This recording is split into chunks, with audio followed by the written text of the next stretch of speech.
Hi అండి, welcome to Anita foods. ఈరోజు మనం టమోటా పచ్చడి చేస్తున్నాము. ఎండబెట్టి చేస్తా చూసారా, మన అమ్మమ్మ నానమ్మల కాలం నాటిది అలాంటిది అనమాట.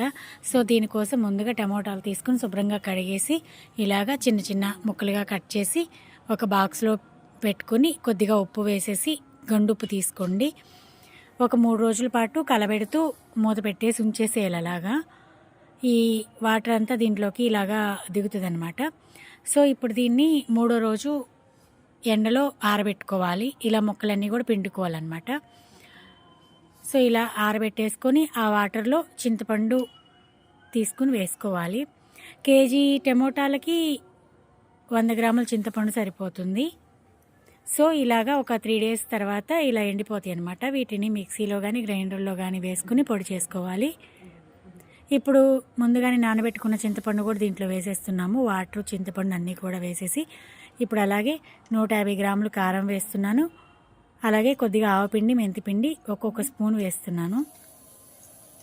ఇవన్నీ కూడా వేసేసి మళ్ళీ ఒకసారి మిక్సీ వేసేసుకోవాలి. ఉప్పు, కారం మీరు చెక్ చేసుకోవచ్చు. ఒకవేళ ఏదైనా తక్కువగా అనిపిస్తే యాడ్ చేసుకోవచ్చు, నో ప్రాబ్లం. సో ఇలా మొత్తం మిక్సీ చేసేసుకున్న తర్వాత పోపు రెడీ చేసుకోవాలన్నమాట. పోపు పెట్టుకోవాలి. ఇప్పుడు స్టవ్ ఆన్ చేసి గిన్నె పెట్టేసుకుని ఆయిల్ వేసుకుని కాగిన తర్వాత ముందుగా శనగపప్పు వేసుకోవాలి.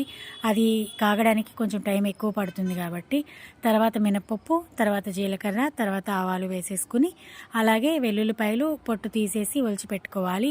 అవి కడిగి పెట్టుకున్న కరివేపాకు అలాగే ఎండుమిరపకాయలు అన్నీ వేసేసి మాడిపోకుండా వేయించుకోవాలి. సో ఇలా వేగిన తర్వాత ముందుగా పక్కన పెట్టుకున్న టమోటా పచ్చడి కూడా వేసేసి బాగా కలబెట్టేసుకుని దేనిలో అయినా స్టోర్ చేసుకోవచ్చు.